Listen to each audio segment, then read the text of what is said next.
everybody, I'm Natalie with Missouri Star Quilt Company, and today I have a fun project for you. So this quilt behind me is called the Collectibles Wall Hanging, and it comes together pretty fast and easy, and you really just need a few little scraps and pieces of fabric that you might have around your house already, but it's going to be fun, so let me show you how to make it.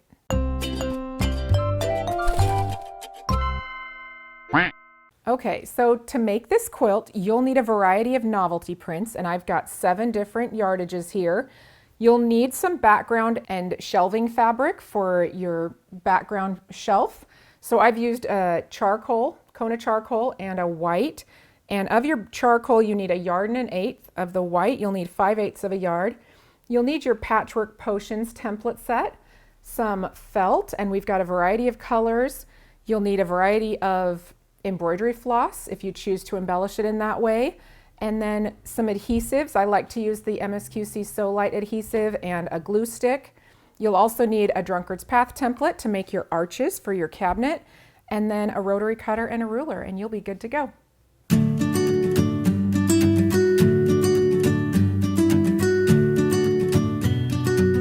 Okay, so the first thing we're gonna do is build our shelf, and this shelf I designed to have these cute little curves. I thought it would be really fun to just do a curved or an arched shelf. So we need to use our Drunkard's Path template to make that. So from our light or our white and our charcoal, we're going to cut 9.5-inch strips and 9.5-inch squares. And we're going to cut the large curved piece from the gray. So I'll go ahead and do that now. And this is kind of hard to see on this dark mat. And that is okay. These curves are nice and gentle. It's a really great way to practice or learn if you haven't tried curves before. They're easier than you think. You just have to take your time and go nice and slow. Okay, I'm gonna cut my 9.5 by lining up the 9.5-inch edge right here on the corner and cut this inner curve. We'll set that piece aside. Those pieces can be used for other blocks because we don't use them in this quilt. So we're done with that. So what I suggest as far as making these curves is that you go ahead and fold it in half so that you can find your center along this curved edge. So I do a little finger press, and it makes this lovely little press mark that you can then line up your inset curve into. So then these want to go together just like so. So I'm going to pin this middle, and I like to keep the smaller piece on top. That seems to do really well for me. And so I'm going to go ahead and put a little pin in it. Now you can use a Wonder Clip if you like, or no pin at all, but I do like for my middle to stay together so that as I'm going along, I know that my fabric hasn't shifted so much that it's going to be wonky. Then when I go to the sewing machine, I'm going to line this up, and these are nice and large, so if you wanted to stick a pin in here, you totally could. I think I will, just to get it over there to the sewing machine. And then the only other place I would go ahead and pin is down here at the bottom, and it's not totally necessary. I will remove these pins before I really start sewing. It's more to keep it in place as I go along, and then I'll pull it out before I get there. All right, so let's go ahead and make this seam. Just take your time, go nice and slow, and do a nice little 1/4-inch seam.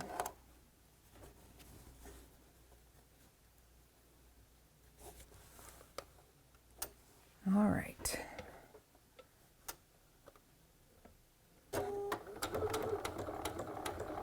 And as I go along, I'm adjusting my fabric so that it stays edge to edge, and we just gently curve. We take our time and let that fabric just go all the way around that outer edge. Nice and easy.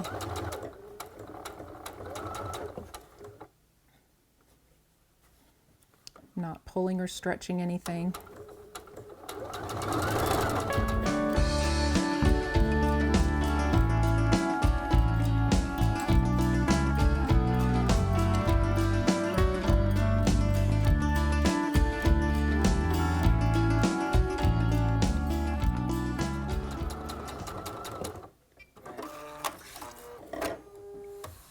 Alrighty. Now we're going to take this over and press it. And I always just press it back. It likes to lay flat that way.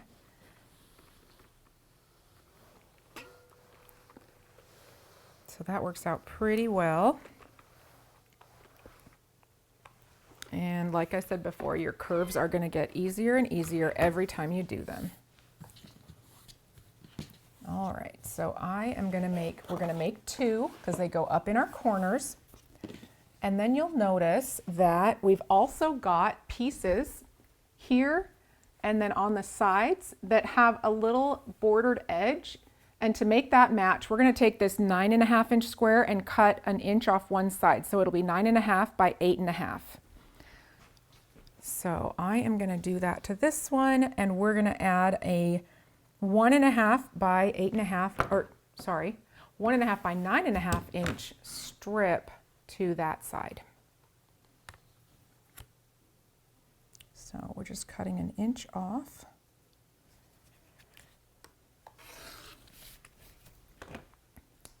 And then I think I've got a little piece here that I'm going to go ahead and just piece on. Although if you want to, and maybe I should go ahead and do that. Cut it at, oops, I am right-handed. 8.5, it's going to be 9.5 long. And these are all the same, all of these blocks. So you're going to do this 5 times. And then you'll rotate them. So we have one up here, and then we have 2 on either side. So you're making 5 blocks that are 8.5 by 9.5 with a 1.5 inch strip sewn to one side.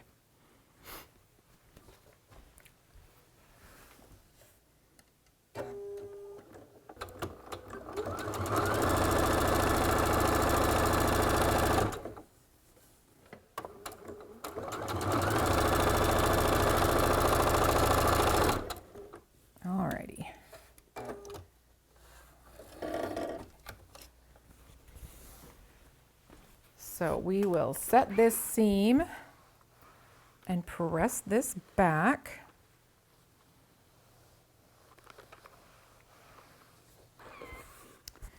And then you'll see that these line up nice and neat here. Whoops. Kinda. Yeah, they line up pretty good. And then I've got the rest of the pieces made so we can go through this pretty quickly. So we've got 1, 2 here, and 1, 2 here, just like this. And then we need 2 9.5 inch squares for our center, just of regular, just a regular solid piece. And this is the background. So it's essentially just a large 9 patch, and then I'm going to add a 1.5 inch strip along the bottom. So I'm going to go ahead and stitch this together, and then we'll start decorating.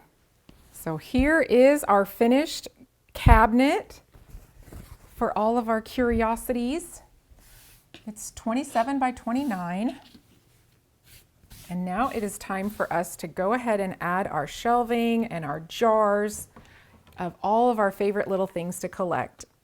And so a lot of that depends on what you love, and if you can find fabric with the things that you love. I think it would be fun to have like a jar of Hot Wheels, or you could even do like a fishbowl. Stuff like that's really, really fun. Everybody's different in what they love. So what we're gonna do, we are gonna grab our fabrics, and I have added the So Light adhesive to the back. So we can go ahead and pick some jar shapes to trace and cut out from our potions. So I'm gonna trace these. I've got the whole set here, and I just chose a few that I thought were really cute. This is one of my favorite shapes, and I think it works really well. I also tried, so because I'm a little bit like, I think about things a little bit too deeply sometimes. I was like, well, what would actually fit in a jar that shape and size? And so I wanted them to kind of line up that way.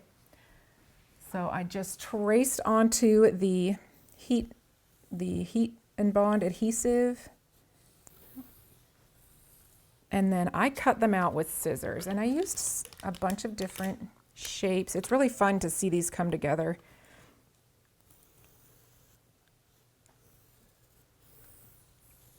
They all have little shape cutouts in the middle too that you can use as lids. These are really fun for bottle toppers. And then like this one, for example, I went ahead and traced onto a felt piece and did a little embroidery, so I'll show you that in a minute. But these are all just really cute. And then you get to decide what kind of labels you want to put on them. If you want to label them at all, it's completely up to you. This is one of those really fun, very creative projects that you can really do whatever you want. Oh, there we go. That one's already traced. I did that ahead of time. Okay. So I've got these traced, and I kind of skipped ahead a little bit. I think what I'm going to do first is cut my my shelving out so that I can decide what I can fit and where I want to put it. You don't have to follow the same layout as I did. You could move your shelves around. You could do books or no books. Maybe just have another jar down here. Anything that you want. You could make them all very vertical and symmetrical. That's completely up to you. But I'm going to show you what I did. So this is one of our pieces of felt, and I like my shelves to be about 1.5 inches. So I'm going to cut this entire piece into 1.5-inch sets to make my floating shelves, and I will line them up.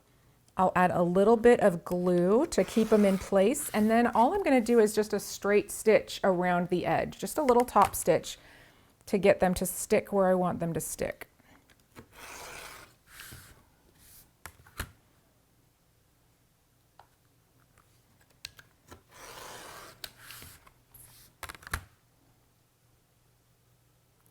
And you can make your shelves as wide or narrow as you like. You know, maybe you want 2-inch shelves or 2.5-inch. That's totally fine. This is your project. That's just a little leftover piece. So I have all of these little shelf units, and I'll show you kind of how I laid them out. So down here at the bottom, I thought it would look really cute to just do several in a row. And I wanted it to go and be kind of centered. So all I did is I just cut this to the length I wanted it. There's no specific ruling on how big or small it needs to be. So I'm gonna do a quick little measurement. Looks like I want another 3.5. So I'm just gonna cut this right at 3.5. And now I have this little piece that's just gonna tack on there. And I've got a shelf that covers the entire bottom. And then I'm kind of eyeballing this. So I lined up a shelf up here that I thought looked really good. And then I've got one over here, but I wanted it to be a little bit longer. So I went ahead and added the rest of this, but then I thought that's a little bit too long. So I cut it, I think just pretty much about here. So let me just do a quick little idea of, well, I think I'm going to do a 3-inch cut for that.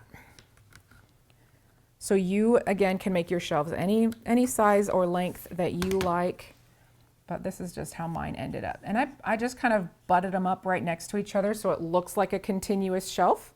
And then you can start gluing them down and stitching, doing some top stitching. So I'm going to do a little bit of this and just stick that in place. The nice thing about this is it is fairly movable until you actually stitch it down. They don't necessarily stay super stuck with this glue because it's applique glue.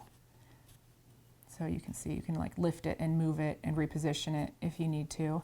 And you might want to use a pin or two here and there just to kind of keep it in place really good. The other thing you might do, I kind of eyeball everything, but if you wanted to go along and say, you know, use your seam line as a measurement, you could say, okay, these are all 2.5 inches from the seam line, and that way you can make sure everything stays nice and straight rather than kind of curving up like mine did right there. Looks like it's gonna tilt a little bit. So once I've measured that, then I know, okay, good, it's pretty level. It's kind of a fake way of leveling your shelves. And then these ones I'm going to glue down.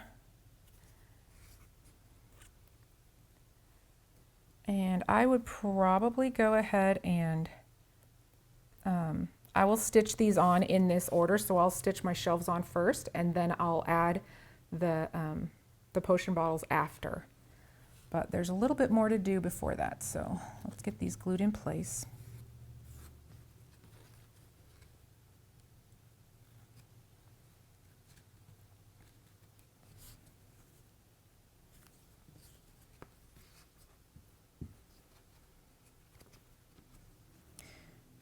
And these bundles of felt come in really large bundles, so you'll have quite a bit left over. I like the felt because it adds that extra bit of texture, but if you don't love working with felt, you could very easily do this with solid fabrics. Whatever, you know, there's even really cool ones that look like a wood grain. That would be a really fun thing to use for your cabinet or for your shelving.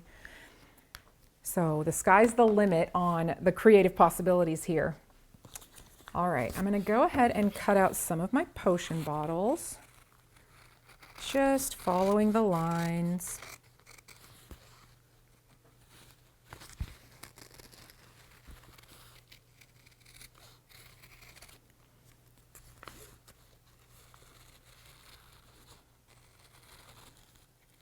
And it's okay if they're not exact. Nobody's going to line it up with the template to see if you cut it perfectly. Doesn't matter. This is one of those fun projects.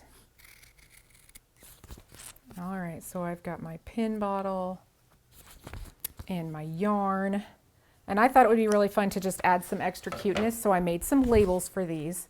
All of my labels, I decided to make them sort of cohesive by making all the label shapes the same. Now that's, again, that's completely up to you, whatever you prefer, but I thought it would be really cute, so I'm gonna grab some of my felt in different colors, and I'm going to trace a couple of labels on here.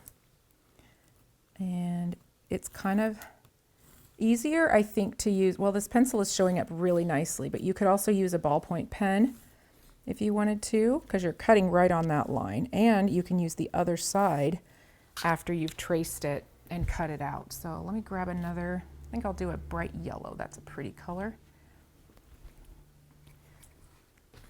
Just, you can see I've definitely used these.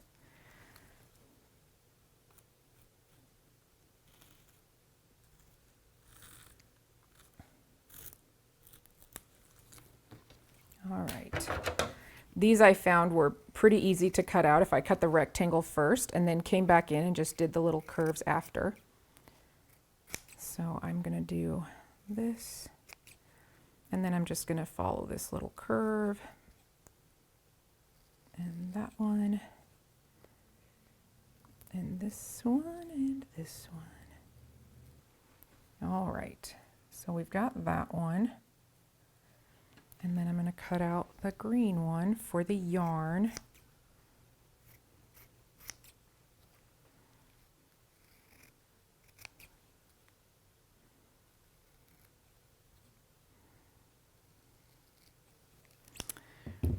All right, so now that I've got this shape cut out, I'm going to write on it what I want my label to say, and I'm going to do the embroidery on just this little felt piece before I stick it to my jar.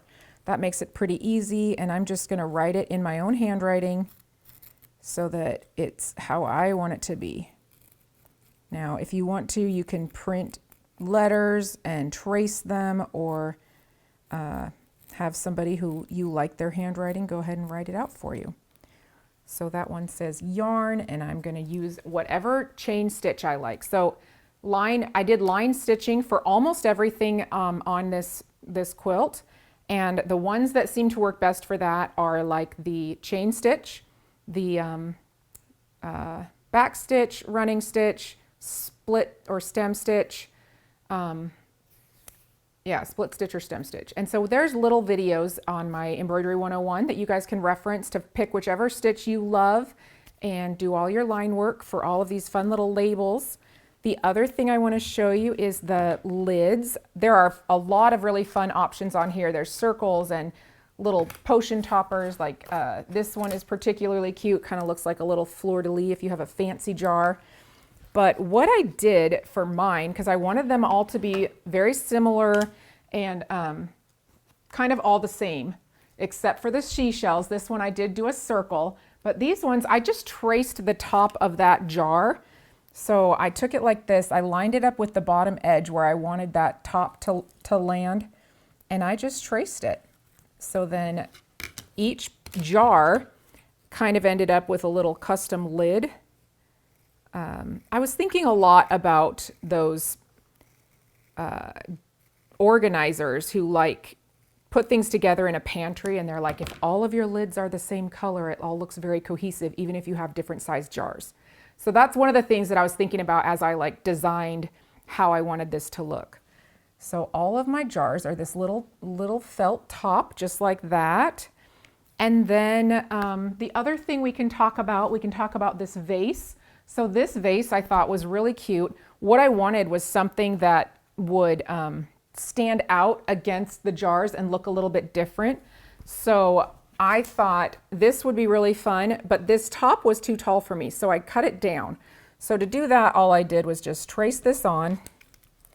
And I actually really love the way this little heart looks inside of it, so I traced that as well and just did a little heart in a chain stitch because I thought it made a cute vase. And then I decided I wanted the top to just be a little bit shorter. So I do a lot of kind of freehanding and not worrying too much if it ends up exactly perfect. I tend to be pretty relaxed about this kind of stuff because it's art. It's not supposed to be perfect. It's supposed to be unique and personal. So I just cut it out how I think looks good. I did a little curved edge.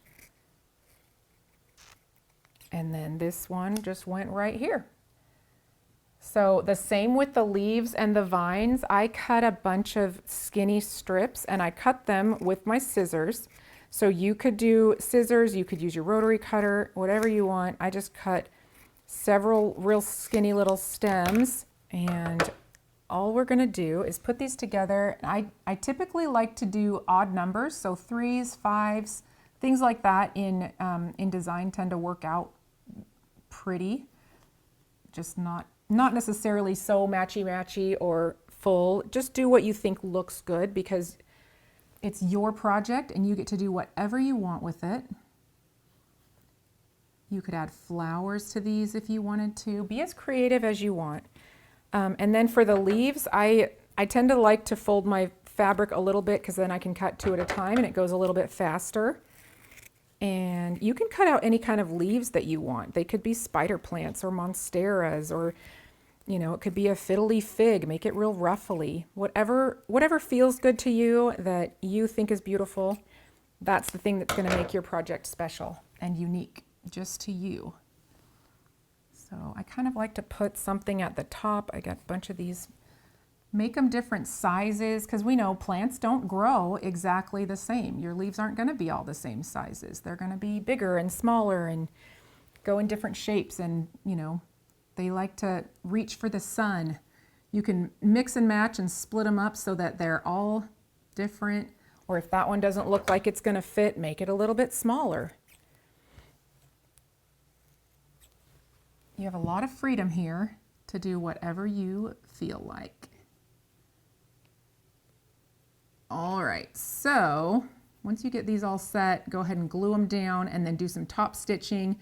I did a stitch down the middle to kind of add like a vein for the leaf, but you can stitch as much or as little as you want to. And then the other thing I did was the books. So these books, these are some of my favorite books. I went ahead and just typed in on the internet decorative book spine in the titles that I liked, and I found a few that I thought I could probably sort of draw that myself. You could also print it out and then use like a stick and stitch if you wanted to trace it onto your felt so that you had some line to follow. I found that a pencil worked just fine, and I just stitched over it using my favorite line stitches, which again are like the chain stitch, the stem stitch, back stitch, running stitch, and split stem. Those are just stitches that I love to use, and I do have little videos showing how to do all of them on Embroidery 101, so you can go check those out if you need a little reminder. And then let's see, I feel like that's about it. These potion templates are so versatile. I thought it would be really fun to do maybe like a makeup counter where you could put like all of the cute little makeups and perfumes that you might have in your bathroom, or you could do something kitchen-y or pantry-ish where you had maybe a bowl or a plate, and then the things that you can and keep in jars like rice and tomatoes and beans and all of those fun things. So for me, the options are just like, they're just endless. There's so many different things that you can do with these fun shapes, and you can put it together and be creative and make it completely your own. So again, looking at this, so I went ahead and machine quilted it with time warp, and I think that's really fun. You can machine quilt with whatever pattern you like. These are just top stitched down. So once I get my felt embroidered and placed on, then this gets iron on appliqued, and then I just went around it with a simple blanket stitch. But you could do a straight stitch or a zigzag, whatever top stitch you're comfortable with, just to keep them in place. And it doesn't need an extra border because you did that at the beginning, so it's already bordered. So I backed it in this fun marble print because it's just so bright and colorful, and I do personally love marbles. So it came together really fun. I feel like it's a good creative exercise for me. I felt like I was just using my imagination and kind of felt like being a kid again. So I hope you enjoyed this tutorial on the Collectibles Wall Hanging from the Missouri Star Quilt Company. See you next time. Hi everybody, I hope you enjoyed today's video. We're trying super hard to get to 1 million subscribers, so if you enjoyed it and you want to see more, just hit subscribe and share with your friends and encourage them to do the same, and I will see you next Friday with a brand new tutorial.